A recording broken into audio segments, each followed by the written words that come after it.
back to my channel. ഇന്ന് നമ്മൾ ഉണ്ടാക്കാൻ പോകുന്നത് കപ്പ വെച്ചുള്ള ഒരു ഐറ്റമാണ്. നമുക്ക് ചായയുടെ കൂടെ ഒക്കെ ചെറുതായിട്ട് ഒരു സ്നാക്സ് പോലെ ഇത് കഴിക്കാം. നമുക്ക് നോക്കാം. നമ്മൾ കപ്പ ചെറിയ കഷ്ണങ്ങളായിട്ട് അരിഞ്ഞു വൃത്തിയാക്കി വെച്ചിട്ടുണ്ട്. നമ്മൾ തിളച്ച വെള്ളത്തിലേക്ക് ഇട്ട് ഒന്ന് വേവിക്കാം. ഒരുപാട് അങ്ങ് വെന്തളിഞ്ഞു പോകണ്ട. വേവാത്ത കപ്പയാണ് ഏറ്റവും നല്ലത്. ഇതിന് ഒരു മീഡിയം ലെവലിൽ നമുക്ക് വേവിച്ചെടുക്കാം.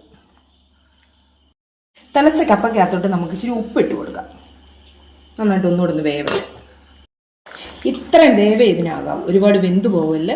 വേകാത്ത കപ്പയാണ് ഇതിന് ഏറ്റവും നല്ലത്. നമുക്കിനി ഇത് കോരിയെടുക്കാം. ഇതിന് വേണ്ടുന്ന ഇൻഗ്രീഡിയൻസ് എന്തൊക്കെയാണെന്ന് വെച്ചാൽ കൊച്ചുള്ളി നല്ലതായിട്ട് ചതച്ച് വെക്കണം. ഇവിടെ കൊച്ചുള്ളി ഇല്ല, അതുകൊണ്ട് ഞാൻ സവാളയാണ് എടുത്തിരിക്കുന്നത്. പിന്നെ കാന്താരി മുളക്, പിന്നെ ഇച്ചിരി വെളിച്ചെണ്ണ, ഇത്രയും മാത്രം മതി. നമുക്ക് കപ്പയ്ക്കകത്തോട്ട് നമ്മുടെ കാന്താരി മുളക് ചതച്ചതിടാം. നമ്മുടെ കൊച്ചുള്ളി അല്ലെങ്കിൽ സവാള ചതച്ചതിടാം.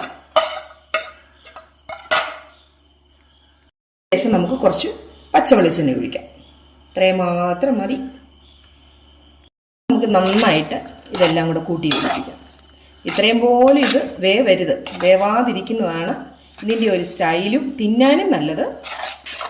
ഇത്രയും കാര്യമേ ഉള്ളൂ.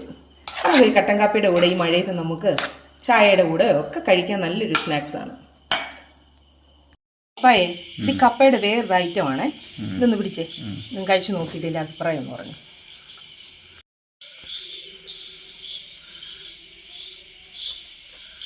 എങ്ങനെയുണ്ട്? കൊള്ളാം. മഴയൊക്കെ അല്ലയോ, ഈ സമയത്ത് കഴിക്കാൻ പറ്റിയ സാധനമായിരുന്നു. അടിപൊളി. ചാനൽ സബ്സ്ക്രൈബ് ചെയ്യണം, ഷെയർ ചെയ്യണം, ലൈക്ക് ചെയ്യണം. ബൈ.